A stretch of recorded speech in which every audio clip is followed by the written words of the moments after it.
Welcome to the third part of the Animating You, episode 1. And in this section we'll talk about composition. It's all about composition. The good news is that this is going to be a short video comparing to the previous two.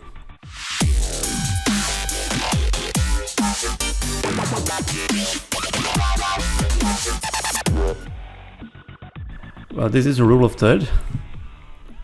I chose to place the character, the main subject of the frame, in this line, the 2/3 line from screen left. But I could have done it this way too.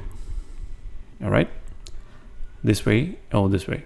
Both of them is correct compositionally, but this frame communicates something that this frame does not.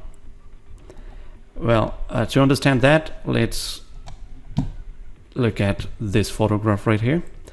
The photographer here has chosen to frame this character, the athlete who's about to start the race, here in this line, the 1/3 line from screen left, and not here.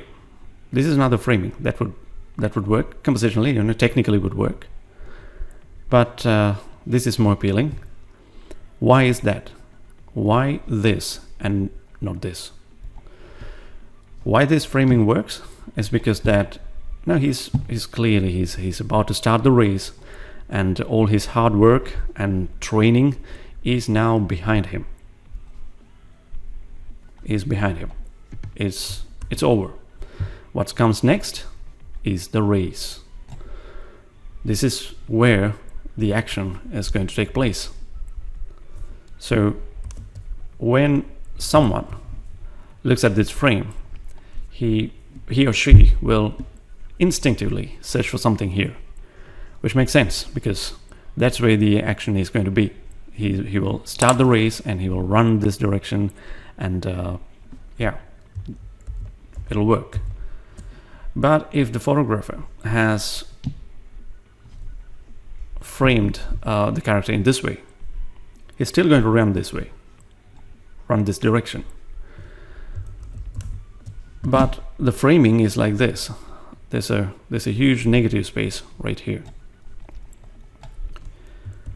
The viewer, when looking at this frame, is instinctively going to search for that. What this negative space is about, because it's very clear that he's going to run this direction. This framing would have worked if there's another one, another athlete maybe here, a very powerful opponent who's I'm sorry, that's my drawing, and a very powerful opponent here, another one here, who's determined to defeat this athlete, or an emotional story like his mom is right here watching, or his coach, strength of his journey is here, or something going on. So if something is going on here, this framing would have worked. Otherwise, if it's empty like this framing does not work, because this is a waste of space. It doesn't make any sense. That's why this framing works in this case. Well, here's another example. Usain Bolt finishing his famous race. Yeah, he's now finishing the race.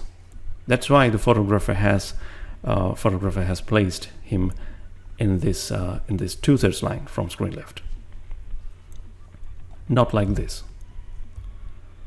This would have not make any sense. But here, now he has finished the game. It has happened, and he has left his legacy behind him. And these are the powerful opponents he has just defeated. These guys. Being defeated doesn't mean these guys are bad at all. They are the best of the best in their countries or the regions of the world.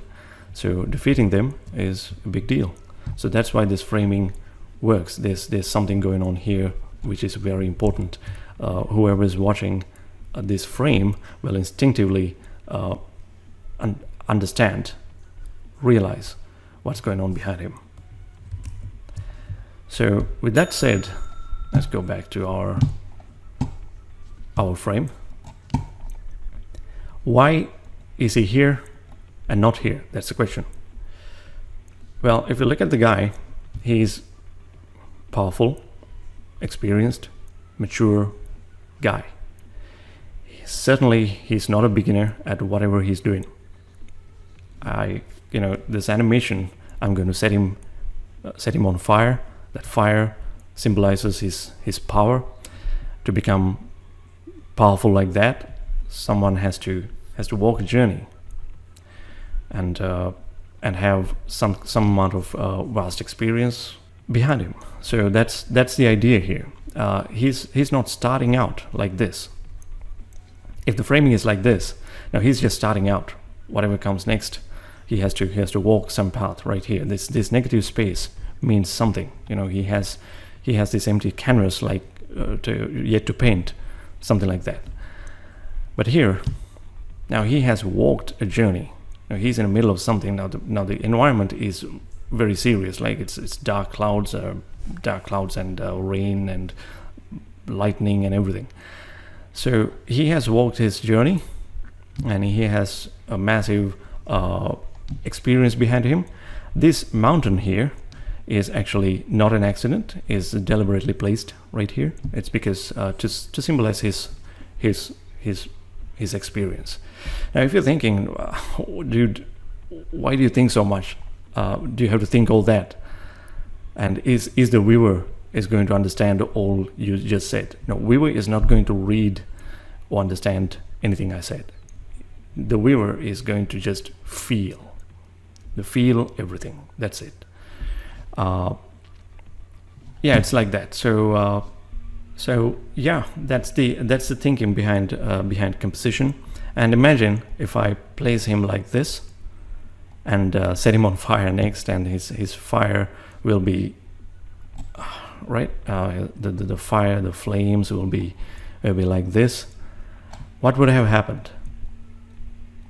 There's another problem like that too. What would have happened? There will be a lot of stuff going on in this 1/3 of the frame, and this 2/3 of the frame is almost empty. There's nothing here. A lot of action is going on here, the fire and everything, and this is nothing. This is empty. And the viewer would instinctively, naturally, he would search for something here. But everything is going on here. So that is going to compete. And the viewer will be confused at the end, and the final result is a very unappealing shot. Because of the wrong composition, the shot is wasted. Unsuccessful shot. So you don't want to do that. So these are the high-level decisions that you have to make at the beginning of the production. Otherwise, if these choices are not made well, everything could go to waste.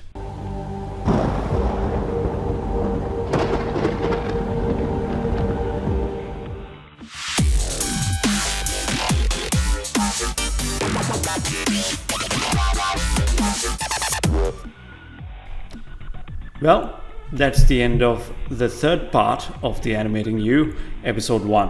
Well, this series is called Animating You because I'm going to animate your photograph in this series. So in order to do that, just send me your photograph via animatingyou@gmail.com. That's not a business email, but you can email your photograph. That's just to email your photograph. When you email, you have to send me a really good quality photograph. I mean, it can be a selfie. It's no problem as long as I can use it, but it has to be higher quality. Higher the resolution is better, and the lighting has to be really good, and the staging also has to be really good. I don't know, but it has to be in really good quality. Your photograph has to be. And there are the two things that you have to mention in your email. First of all, if you need to see a vertical video for your Instagram stories or mobile device, then you have to mention that specifically. If you don't mention that, I'm going to assume that you need a regular horizontal 16:9 video. And the most importantly, mention in a single sentence.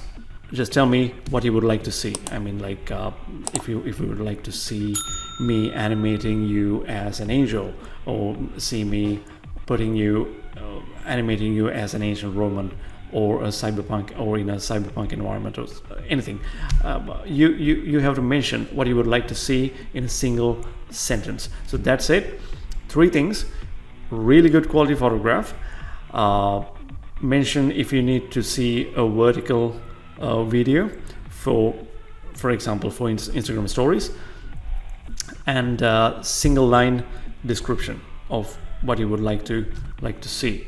So I might not be able to animate everything that you throw me with, because this takes a lot of time to create. So I'll be able to make at least 2 every month. So anyway, just send me a photograph. Higher the quality, there's a better chance of getting selected. All right, with that said, I'll see you in another episode really soon. All right, thank you very much. Bye bye.